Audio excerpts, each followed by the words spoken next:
Hi అండి. అందరికీ నమస్కారం. Welcome to my channel. ఈ వీడియోలో ఏపీ ప్రభుత్వ పెన్షనర్లకు ఖజానా శాఖ సంచాలకుల వారి కీలక ఆదేశాలు జారీ.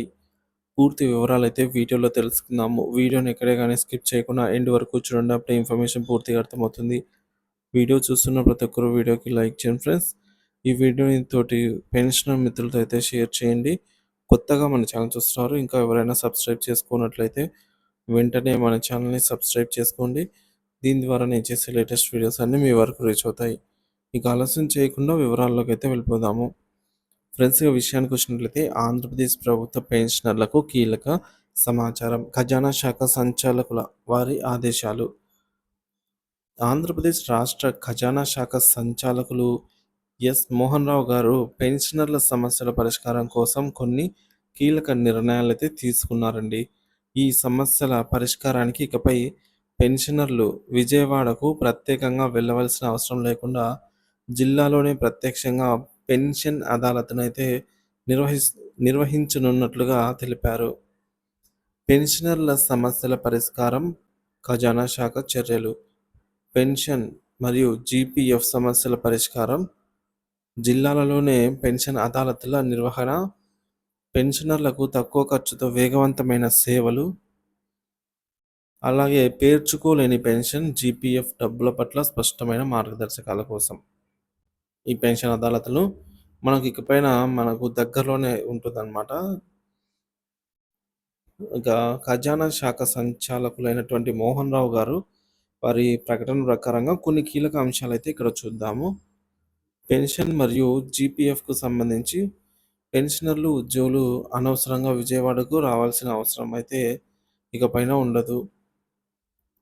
ఎందుకంటే అకౌంట్ జనరల్ ఏజీ ఆధ్వర్యంలో అధికారులే జిల్లాలకు వెళ్ళి పెన్షన్ అదాలత్‌ను నిర్వహిస్తారు. సో, మనము విజయవాడకు వెళ్ళాల్సిన పని లేకుండా మన సమస్యను మన పెన్షన్ అదాలత్ మన జిల్లాలోనే నిర్వహిస్తున్న నేపథ్యంలో మనం అక్కడికి వెళ్ళి మనము అయితే చెప్పుకోవచ్చనమాట సమస్యలు.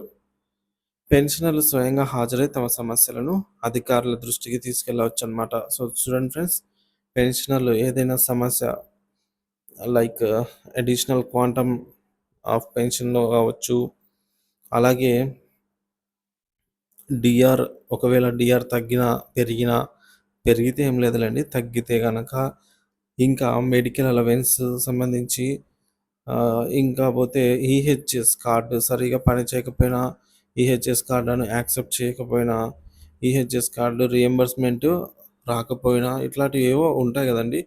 సో, వాటన్నిటికి సంబంధించి సమస్యలను అధికారుల దృష్టికి తీసుకెళ్ళొచ్చు. వారు అక్కడ పరిశీలించి వీలైతే అక్కడే సాల్వ్ చేస్తారు.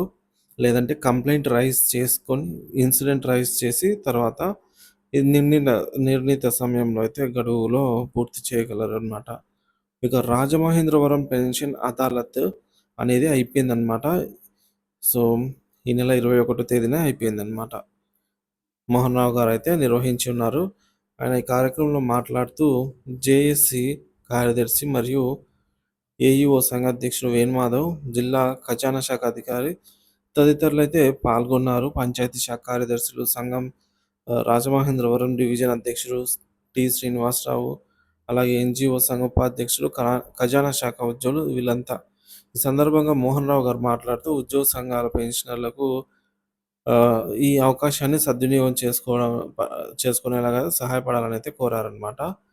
ఎందుకంటే ఇప్పుడు మన సమస్య ఏ సమస్య వచ్చినా పెన్షనర్లు అంతంత దూరం ట్రావెల్ చేయలేరు, విజయవాడకి వెళ్ళలేరు. అదే మన జిల్లాలోనే ఉన్నట్లయితే మనము ఈజీగా వెళ్ళి రాగలము. మన సమస్యను అధికారుల దృష్టికి తీసుకెళ్ళగలము అనే ఉద్దేశ్యంతోనే అధికారులు జిల్లాలలోనే పెన్షన్ అదాలత్‌ను నిర్వహిస్తున్నారు. మరి అసలు ఈ పెన్షన్ అదాలత్ ఏంది? దీని ఉపయోగం ఏందనేది తెలుసుకుందాము. సో, చాలామందికి తెలుసండి. ఎవరో ఒకరు తెలియని వారు ఉంటారు కదా! వారి కోసం అండి. తెలుసుకోవాలనుకున్న వారి కోసము. ఇక పెన్షనర్ల సమస్యలు స్థానికంగా పరిష్కరించే అవకాశము అదాలత్ ద్వారా అయితే ఉంటుందన్నమాట. అదాలత్ అంటే. ఇక లావాదేవీలలో పారదర్శకత అయితే పెరుగుదల. అనవసర ప్రయాణ ఖర్చులు తగ్గింపండి. అంటే ప్రతిసారి మనం అక్కడికి విజయవాడకి అలా వెళ్ళకుండా డైరెక్ట్‌గా మనకు మన డిస్ట్రిక్ట్‌లోనే ఉంటుంది. ఇక పెన్షన్‌కు సంబంధించి సమస్యలపై వేగవంతమైన పరిష్కారం. సో, తదుపరి పెన్షన్ అదాలత్‌ను 21 తేదీని నిర్వహించి ఉన్నారు. కాకినాడ ఉద్యోగ పెన్షన్‌ల కోసం. సో, ఈ విధంగా రాష్ట్ర వ్యాప్తంగా పెన్షన్ అదాలత్‌లయితే నిర్వహిస్తూ ఉంటారండి. కొద్దిగా అప్‌డేట్‌లో ఉన్నారంటే పెన్షన్ అదాలత్ మన జిల్లాల వరకు కూడా వస్తుంది. ఎప్పుడొస్తుంది ఏంటనేది తెలుసుకొని తర్వాత మనము హాజరయ్యామంటే ఇంకా మనకు సంబంధించినటువంటి సమస్యలేవున్నా గూడా అధికారుల దృష్టికి మనమైతే తీసుకెళ్ళి పరిష్కరించుకోగలం.